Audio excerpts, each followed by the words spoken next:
Hello guys, Roger Joel here and welcome back to my channel. Today I want to show off a little bit the deck that I played to reach S rank this month, and especially because I go for a 15 win streak, as you can see,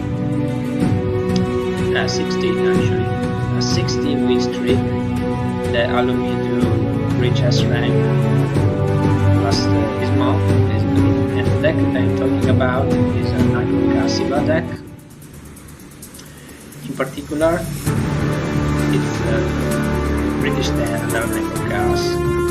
You can see pretty common in ladder, not very much new, but this version features two cards that you don't really see very often. And those two cards are Mind Lathe, which is the title of the video, and Shadow Reflection. And the interaction between those two and in general with the rest of the deck is something that is really powerful, and I think it makes an aggro deck like this so consistent in a way that your opponent very hardly can block in general. And even if he doesn't block in general, you still have the crazy good card that this deck normally runs, like Detonator, also Reflection, also around the Tiger, as you can see, and the Warlock, and Void. So it's a really solid deck. And today I want to showcase primarily the Mind Lathe, because I have really nasty wins with this card. And let's start. I want to showcase up this game right here. It's a game against Mech Riva.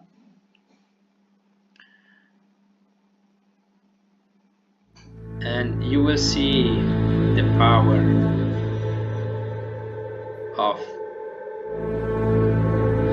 Mind Lathe perfectly in this game. I replaced one Shadow Reflection and one Tiger because it's too early, and also one Void Boost, of course. Unfortunately I have no turn one, so but I have two Demonic Roars, so we can react to whatever he plays. And as you can see, I already have the Mind Lathe in hand.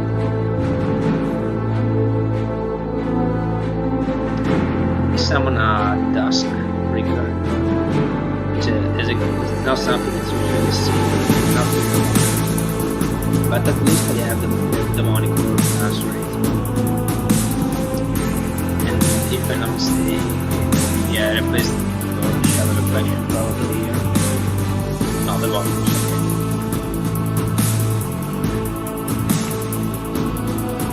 okay. Yeah, I simply answered the Dusk regular because I just don't want him to ramp and play a bunch of mechs,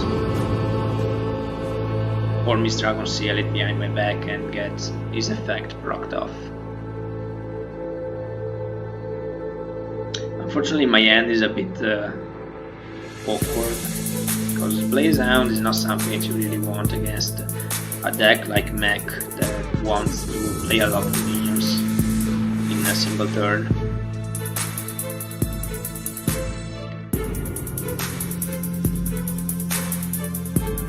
Here, if I'm not mistaken, he also has a good amount of Helm of Mechazord.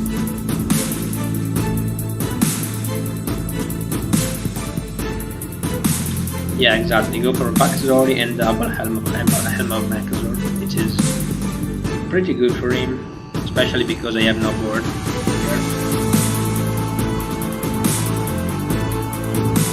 And he decides to draw with the juxtaposition.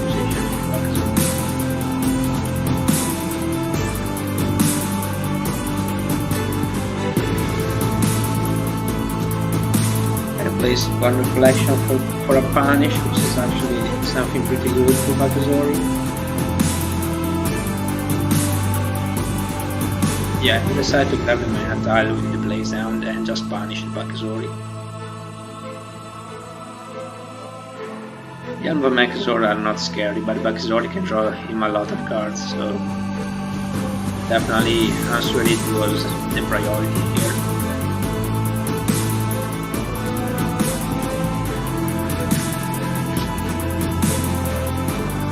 This was a slow turn for him, if I'm not mistaken. No, he summoned, yeah, I remember that. He summoned the chassis of Manchester.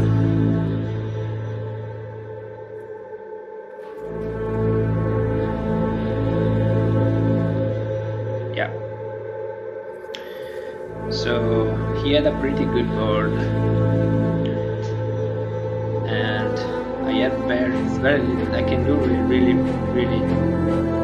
not that much. I have this one reflection. Yes. And here I decide to go with double Primus, mainly because I need to develop a board. And if I just go for the play sound or equip Mind Lathe and try to grab him his chassis, I would be too reactive and not enough proactive. So I decided to just pick his Art Seeker and summon the double Primus Beast to at least try to have something on the board next turn. On my next turn.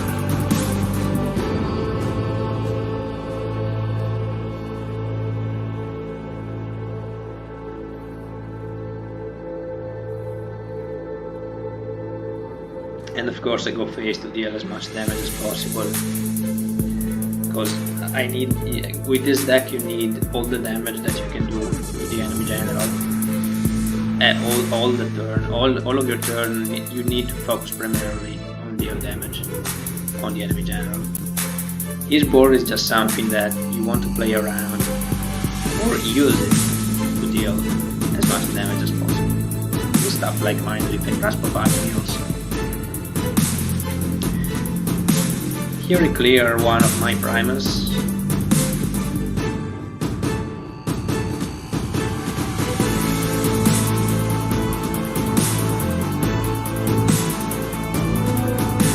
And if I'm not mistaken, I summon a sort of Messenger.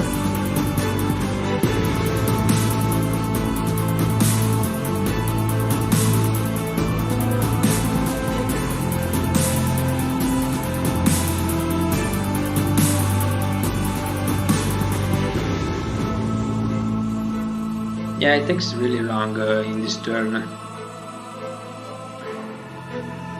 I don't know why, but he was probably trying to figure out how to set up matches or how many max needed.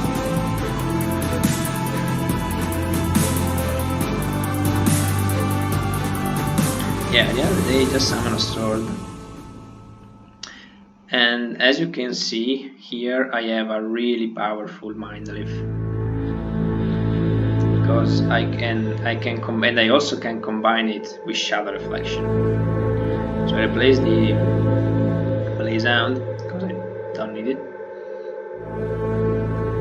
and I can grab his Sword of Manchester with Mind Lathe, Shadow Reflection it, and deal 8 damage frenzy to all of his minions.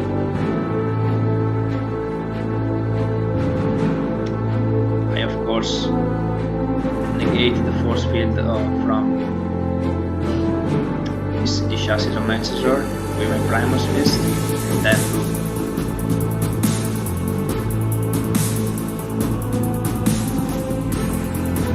So he is down to 7, he has no board.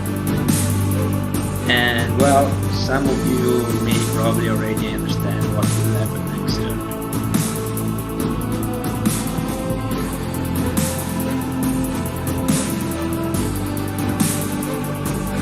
It goes down to 5 with, by killing the Primus Fist.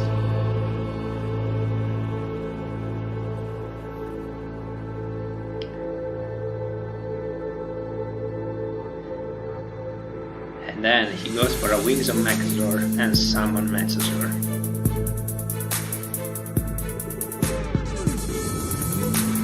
He also plays Second Self, which is a bit surprising,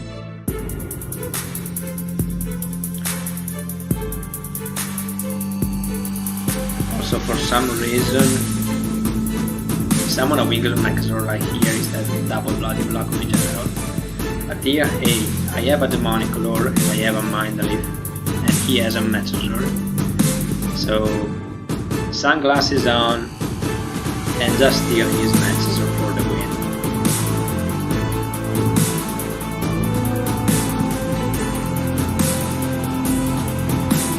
So yeah, this game perfectly showcased off the power of Mind Lathe. Also, another game which is against a more standard deck that I want to show you guys is this one.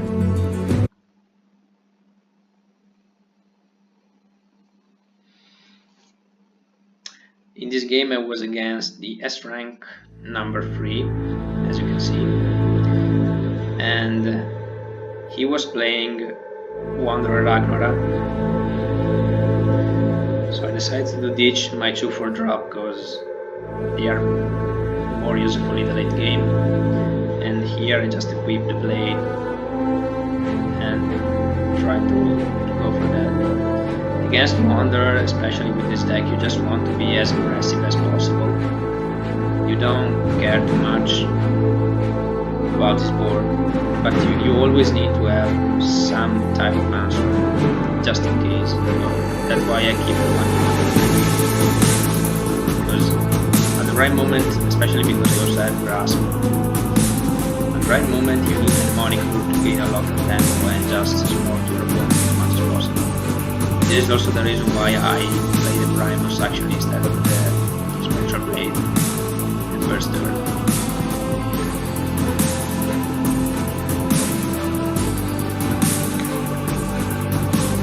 So yeah, here is summon a Maw to deal damage to my Primus Fist with a Celebrant also. And I don't really understand why I summon the Maw, because it doesn't kill the Primus, but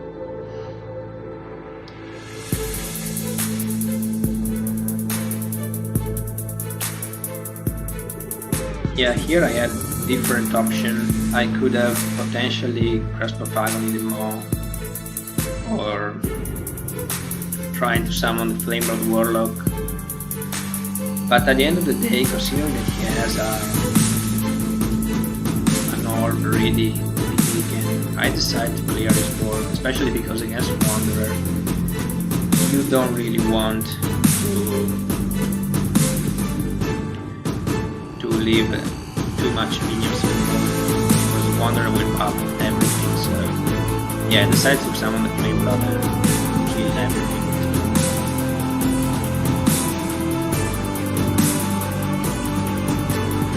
Flameblood is also a card that in this deck shines 6. It can potentially deal 6 damage alone to the enemy general, and it's just up to the neutral to draw.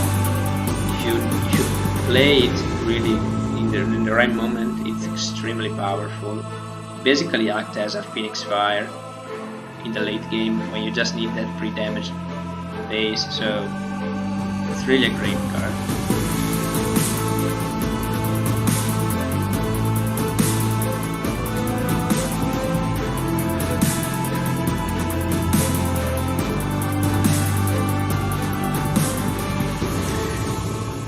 So here, luckily for me, it doesn't have a Flash Wanderer.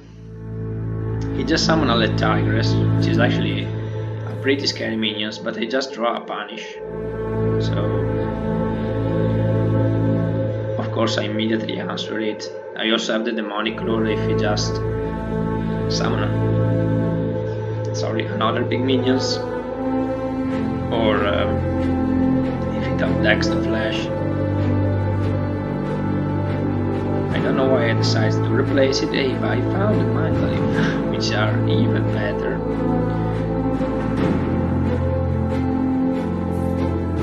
No, probably because I had the double Grasp of Agony and the Spectral Blade. Yeah, I decided to be, as I said, as aggressive as possible, and say, hey, if you summon something, I will just kill you with my general and Grasp of Agony, whatever I need to kill. some more minions.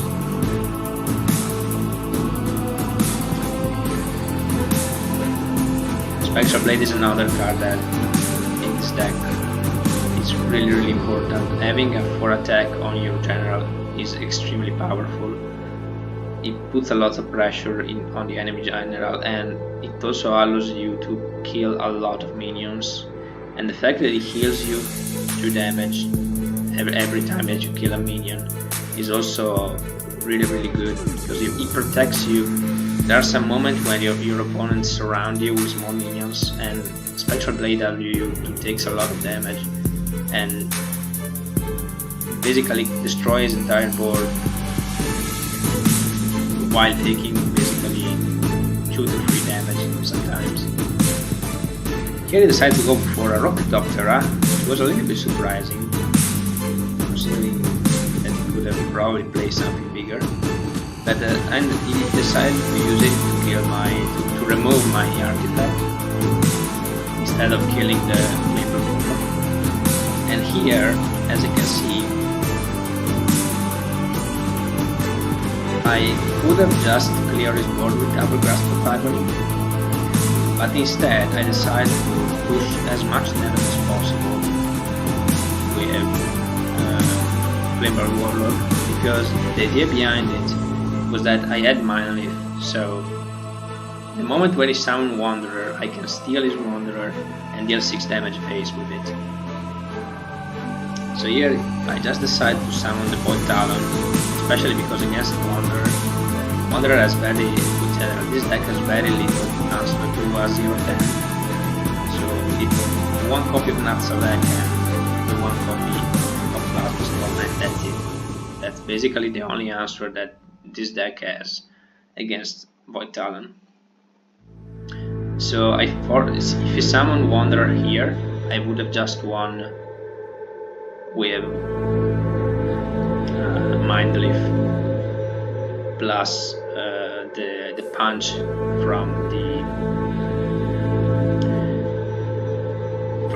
Void Talon. So I put him in a position that forced him to remove the Void Talon with all the damage that he can possibly have.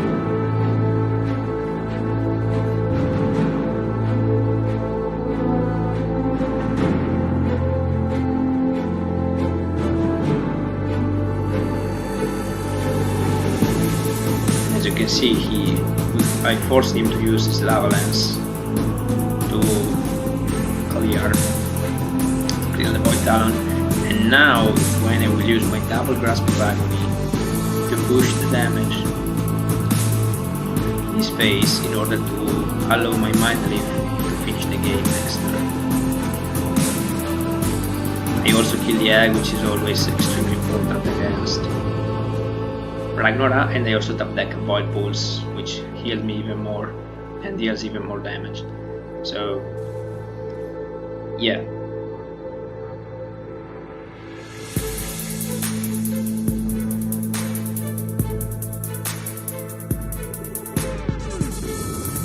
Double Grasp of Agony is another play that, if used in the right moment, is usually game winning against basically almost any minion based deck. As you can see, he's down to 3. He tried to run away. He will now summon the Wanderer, trying to surround me as much as possible. Hey, again, Mind Lathe for the win.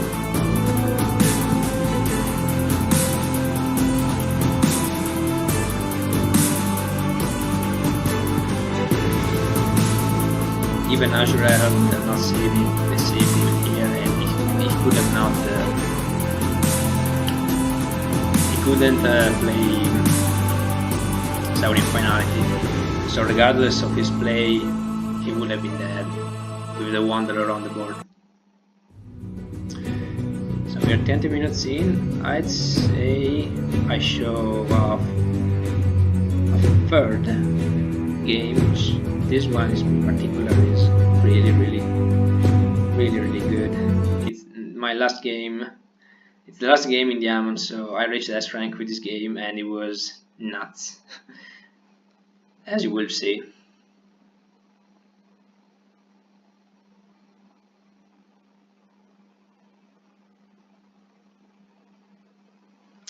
I was against Sage, and every time I see Sage I always think, oh god, I am playing against Notion. And that for that reason I replaced the 2 Spectral Blade as you saw. And I get Mind Lathe and Shadow Reflection. So again, in this game, this is probably the game where you'll see the power of those 2 cards combined, and especially the Mind Lathe. Okay, so he's not Nose, so I decided to replace the Flame Blood and summon the White Talon.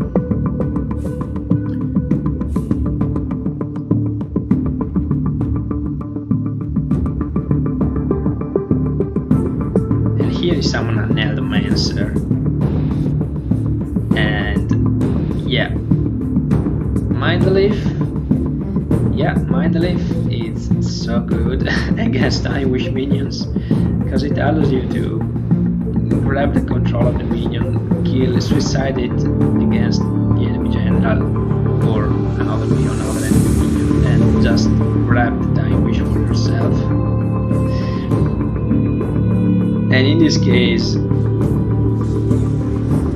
Eldomancer gives me a Trigon. It was absolutely amazing, and my opponent also realized it.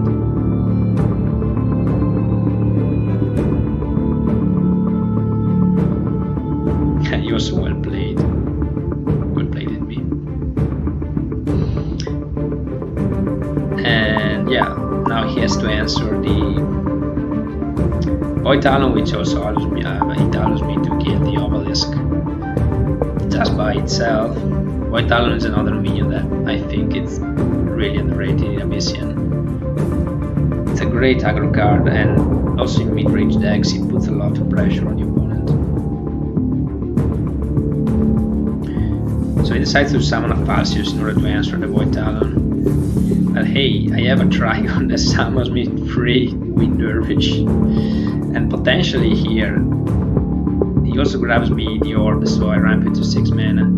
And here I could have potentially go for the double Shadow Reflection and deal it what 8 plus 18 damage. I could have dealt him 18 damage and put him down to 3, which probably actually was the correct play, not gonna lie.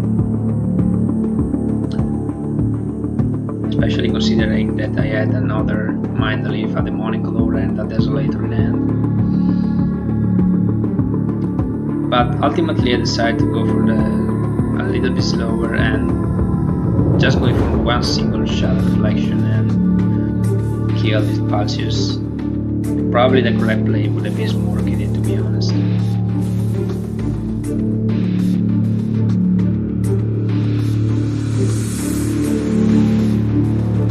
And I also want to push for a little bit of healing and extra chip damage.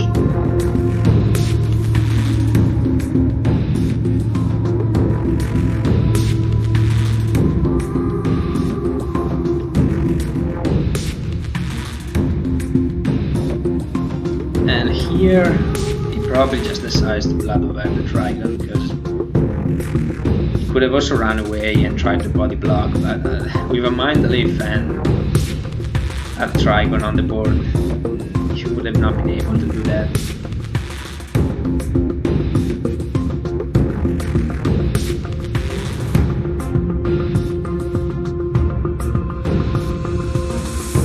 Yeah, exactly. So he clears off my artifact and he's down to 10, so I decide, hey, I have a second Mind Lathe in hand, I have a Shadow Reflection ready to combo with it. I can just Desolate or put him down to 6 and just win next turn.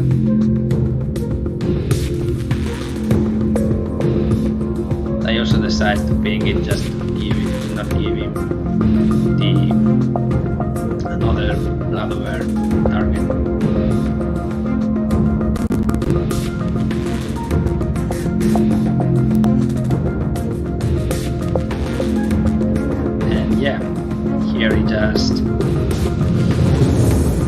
I'm on the Aimara, which is the perfect Mind Lathe target, because I can just punch it, smashing it to his general, and finishing it off with my BBS, procs die when you win the game. And yeah, that was the perfect showcase for Mind Lathe and his power. So yeah, you just see how the deck works, and probably I showcased off in another video for more replays. Literally, this deck carries me from rank 2 from rank 4, sorry, to S rank, and yeah, 16. Actually, this was 16 weeks straight, but I also win 8 more games. As you can see, this was with another deck, and this one that one was with the aggro. So yeah, the deck was 24 and 3 ultimately, as you saw. It's really amazing. And yeah, that's it basically, guys. Thank you for stopping by, and see you in the next video.